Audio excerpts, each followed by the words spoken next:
Hello guys! Welcome sa aking walang kwentang channel. So, nandito na naman tayo para sa panibagong video.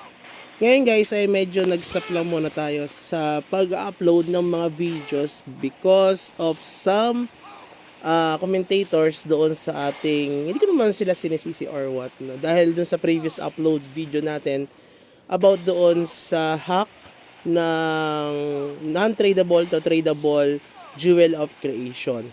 Okay, so ngayon muna, ang iano ko muna sa inyo, so susunod na yung ibang mga hacks na nangyayari dito sa MU Monarch para matansya muna natin, no? Kasi yung iba kasi ayaw talagang ipaalam eh. Pero para sa akin, to be fair naman sa mga players na talagang naglalaro ng MU Monarch, kasi yun, advantage yun sa mga nagbobot, 'di ba? Yung mga booters, yung mga cheaters, no? Para sa akin, cheaters yun eh, dahil nga gumagamit sila ng bot. So, sure naman dyan, marami din nanonood dito sa YouTube natin na mga bot din, no? So, unfair kasi kung sila ay alam yon tapos tayo hindi natin ginagawa, eh lumalaban lang naman tayo ng patas. So, ayun.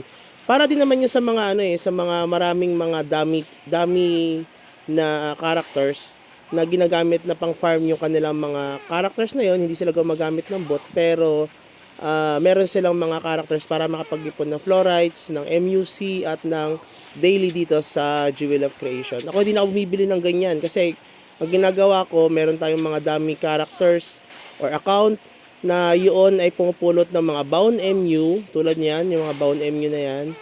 Yan, bound MU, so non-tradable yan. So bibili tayo nun, then eventually pagkabili natin, from non-tradable to tradable Jewel of Creation. Kaya kung mapapansin nyo, hindi na tayo bumibili ng Jewel of Creation dito. So, weekly update lang ng ating character. So, tayo ay almost 790 na guys. So, tayo ay 787 na. Tayo ay nasa rank na sa level na rank 12 na pala tayo guys. Biruin mo, nahuli tayo sa pagpapalevel before dahil nga tayo ay nag-quit. So, ngayon ay nasa server namin tayo ay nasa rank 12 na players dito sa aming server. So, sa Dark Wizard, tayo ay rank 1 na sa pagpapalevel. Okay, rank 1 sa pagpapalevel tayo yung pinamataas na level. Pero, in terms of battle points, hindi tayo yung rank 1. Okay, nandito pa rin si Ryuk ang number 1 sa amin pagdating sa battle points. So, habulin kasi natin yan guys. Si Ryuk ay medyo naglaylo ata sa paglalaro. Habulin natin siya. Hindi ko kasi mahabol itong mga florites niya dahil fire itong florites niya, level 12. Mas mura kasi yan compare doon sa binibili nating ice florites. 'Di ba? Puro 12 yan guys. Yan, 'di ba? So, medyo matigas, makunat, masyadong malakas yung damage nito guys. Pero kita niyo naman, naunahan natin siya sa pagpapa-level. Mas nauna siya sa atin na mas mataas sa level niya compare sa atin. So, tayo ay nasa rank 4 pa rin. Okay, uunahan na natin siya. Tapos guys, tayo pala ay nasa rank 86 na. Kung mapapansin nyo dati, nasa rank 90 or 100 tayo dito.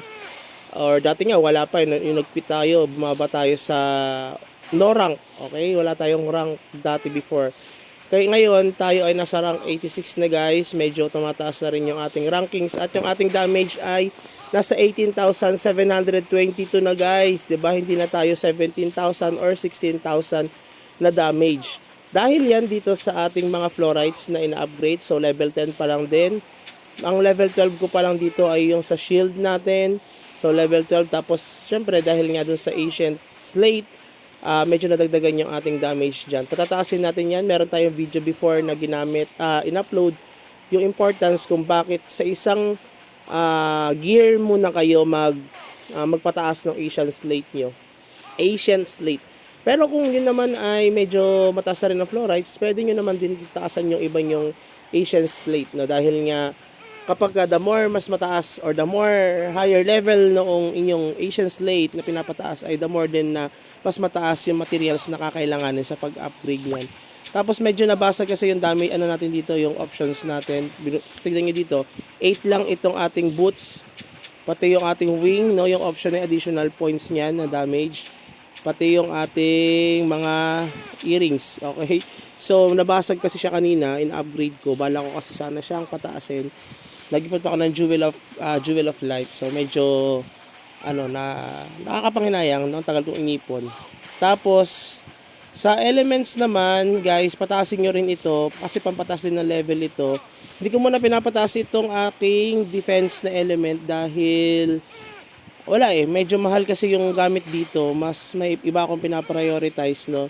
Pero ngayon, dahil nga gusto ko magpa-level na mabilis, inuna ko tong damage na na element kasi nga additional siya na reason kung bakit mabilis tayo makapagpa-level. Okay, one level per day pa rin tayo, guys. So kahit na tayo ay 780. Hindi ko lang alam kung pagka nag 800 na tayo ay medyo mas mahihirapan tayo. Tapos pala, ito guys, ipakita ko lang sa inyo yung ating artifacts, no?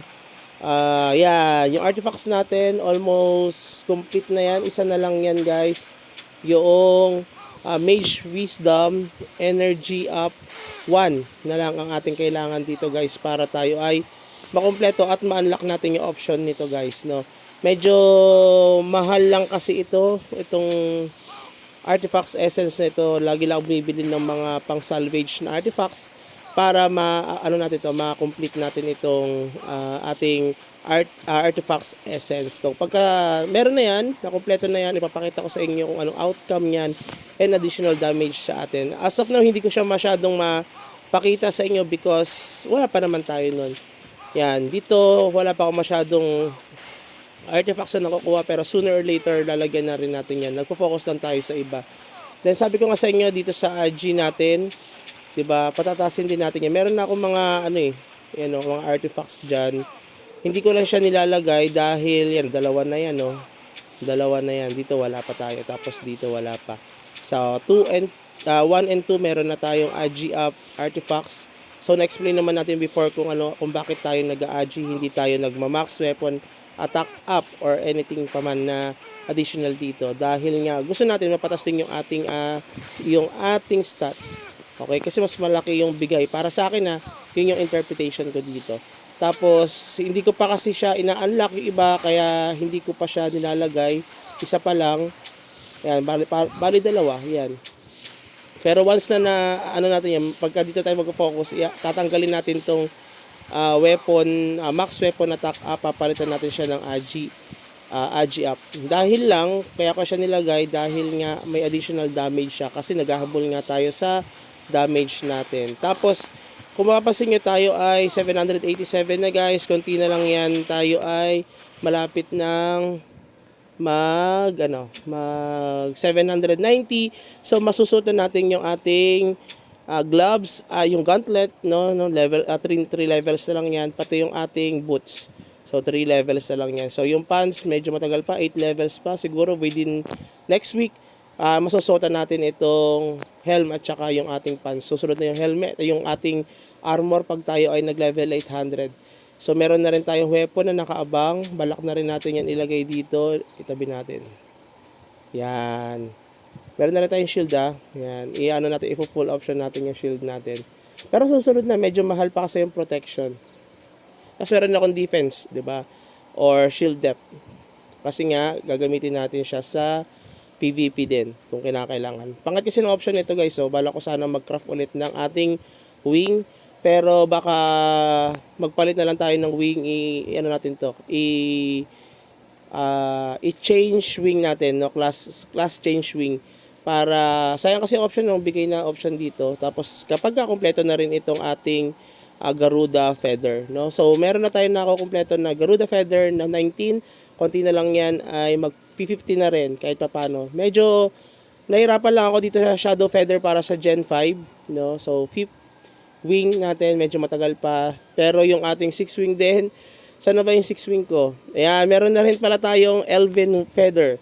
Okay na para sa 6th wing. So, ang ginagawa nga natin, nag-ipon lang tayo ng materials dyan. Kinukuha natin dun sa God natin, God event. Para, kasi ang suggestion ko, di ba sa inyo, guys, ang kukuha nyo sa God event ay dito na sa dulo, no? Kapag kakaya nyo na siya. Kasi namamatay pa ako isang beses dyan, So, dalawang balik ako. Pag namatay ka naman, pwede mo naman siyang ulitin, Babalik ka lang doon sa starting point. Pero yung buhay nung mobs dito ay bawas na. Okay, so yan ang kuhain nyo, guys, para may chance kayo makakuha ng Elven feather at saka syempre dito sa shadow feather para kahit paano sabay nyo naiipon itong pang Gen 5 at saka pang Gen 6. Biruin nyo, meron na tayong pang Gen 6 at saka pang Gen 5 na materials. So, malay nyo, makakakuha na tayo ng maraming yan. Diba? Tapos ito, kunti na lang din ito guys, yung ating crystal runes. Kasi balak natin i-unlock na itong ating, medyo matagal pa kasi ito. I-unlock natin siya, 720 ang kailangan dyan. Nilevel up ko na rin ito guys.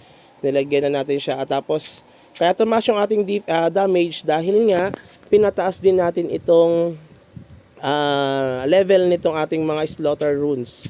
Okay, once na na-unlock yan guys, masusuot na natin ito. May additional 115 na damage tayo. Tapos, may option na ma-unlock sa atin. Ayan yung when dealing damage has a 10% chance to ignore targets damage reduction by up to 15% based on total rune level.